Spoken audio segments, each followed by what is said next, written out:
sabe que Jordi, é importante ter a perspectiva histórica do que aconteceu de 88 para cá. Lá atrás, quando foi feita a Constituição de 88, inserido o dispositivo de função social da propriedade, havia sim, naquela altura, uma grande especulação com terras no Brasil. Porque o Brasil, nós tínhamos um descontrole inflacionário muito grande, uma instabilidade jurídica muito grande, e, portanto, valia a pena para muita gente deixar as suas terras paradas como forma de preservação de patrimônio, né, sem grande custo, e tocava-se assim. 20 anos depois, portanto há 15 anos atrás mais ou menos, quando a tecnologia dominou, como o Arthur falou aqui, a Embrapa sobretudo, né, a Embrapa Cerrado, trouxe a tecnologia e permitiu que áreas que até então eram de difícil produtividade passaram a ser áreas muito viáveis de utilização. E, por outro lado, também a agropecuária, em razão da demanda chinesa, por isso que é importante ter a visão histórica, ficou muito lucrativo você produzir. Então, hoje, 2023, você não tem mais, praticamente no Brasil, não porque as pessoas sejam boazinhas, não é isso.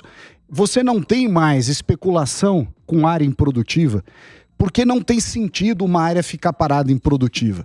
Se o cara... Você tem muitos casos no campo de gente que não tem vocação. Por exemplo, o pai era fazendeiro, ele morreu e o filho herdou a terra. O cara não sabe produzir. Ou então morreu, a família está brigando lá no inventário e tal. Como é que o cara dá rentabilidade àquela área? Ele arrenda. Então, ainda que ele não saiba produzir, ele arrenda ou para lavoura ou para pecuária.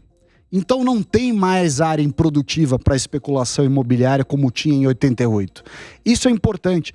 Quando esses grupos de invasão de propriedade, e aqui eu entendo o seu argumento da distinção daqueles que lutam por um conceito de terra, de acesso à terra, das atitudes criminosas. Só que quando eles partem do pressuposto que, mas nós estamos invadindo área improdutiva, esse elemento, esse pressuposto de área improdutiva já é praticamente...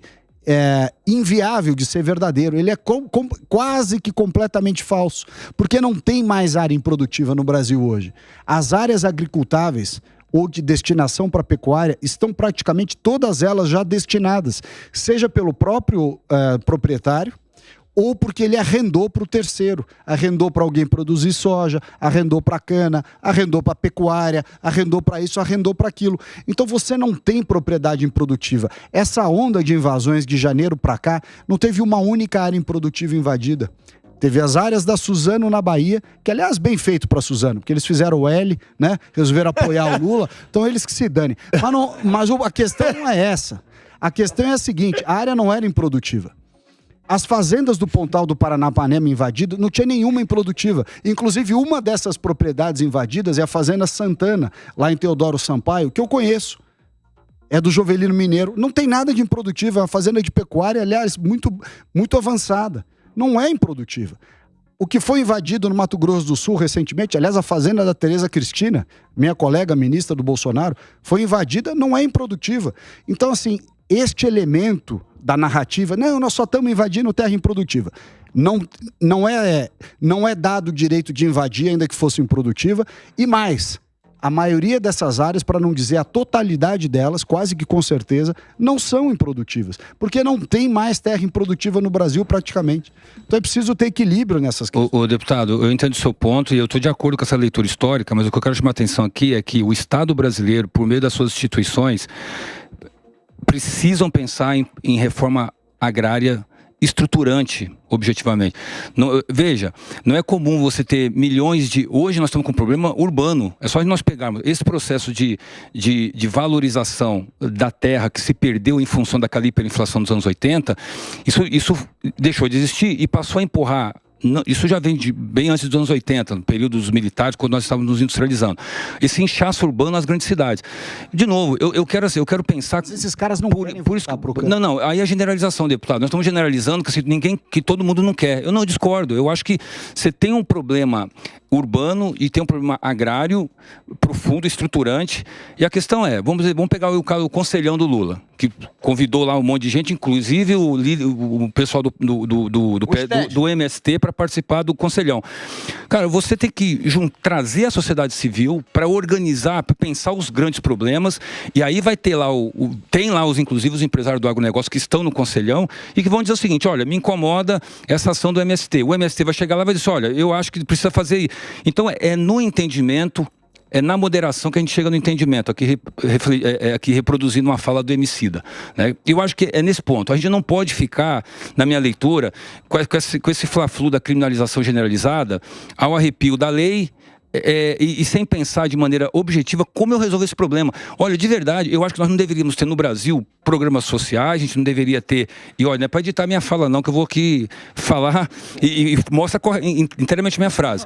Um país desenvolvido... Se tem uma coisa que a gente aqui é ético, aí também não dá pra... Não, beleza. Editar. Não vem com essa palhaçada também, que aqui a gente bota o debate inteiro sem. Olha, eu acho que é o seguinte, olha, não tem esse negócio o meu desejo como cidadão é que o Brasil não discuta o Bolsa Família, não discuta acesso à terra, não discuta a reforma agrária, porque esse país vai estar no nível de desenvolvimento e que o cidadão brasileiro não precisará mais discutir essas questões.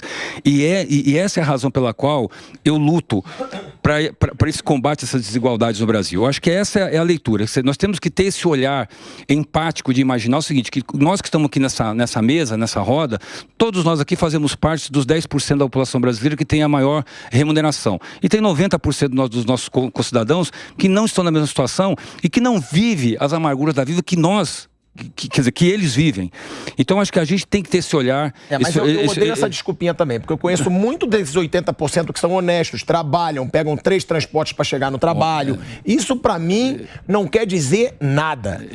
Mas tem muitos nos 10% mais ricos que são um bando de vagabundos. Sim, também. Perfeito. Não vem com esse discurso. Não, exatamente. Eu tenho a Maria, que trabalha comigo desde que eu nasci, que trabalha com a minha família desde que eu nasci, honesta pra caramba, nunca fez nada desonesto, pelo contrário, e é pobre. Tem que pegar 3 transportes para chegar no trabalho. Esse discurso eu não aceito. E quando você fala, não dá para chamar de criminoso, vamos falar do líder do movimento. Se o líder do movimento diz que vão haver invasões durante o ano inteiro, é sim um movimento criminoso, porque ele é o líder, ele fala pelo movimento. Ele foi para a China com o Lula. E ele deixou claro no celularzinho ali, ó. Não vai ser só o Abril Vermelho. São invasões durante todo o ano. É crime. É criminoso. Thiago, então o movimento... Ele tweetou um negócio, só pra fazer um comentário aqui, um segundo. E ele tweetou um troço lá enquanto ele estava na China com o Lula. Aí você vê no Twitter dele assim... Twitter by iPhone. Quer dizer, ele usa iPhone. Ele é comunista na terra dos outros. É a esquerdinha do iPhone. Ô Thiago, eu convido o Pedro Stélio para vir aqui no seu programa. Ué, já convidamos. Aqui a gente tem medo de ninguém, amigo. Já convidei várias vezes. Convido ao vivo. Stélio, se quiser... tá convidado por estar na roda, eu vou estar aqui, vou falar minha opinião, que eu acho um movimento criminoso, e tá convidado, já foi convidado. É que você, como diz o Arthur Duval, você é corajoso. A gente convida muita gente de esquerda pra cá e que não vem. Mas nós vamos convidar ele lá na CPI do MST, pode deixar. Naquela ele vai ter... Não tem essa. Aqui, de verdade, eu receberia o Stedley com todo prazer no Tá Na Roda. Como a gente já recebeu várias pessoas de esquerda. Várias.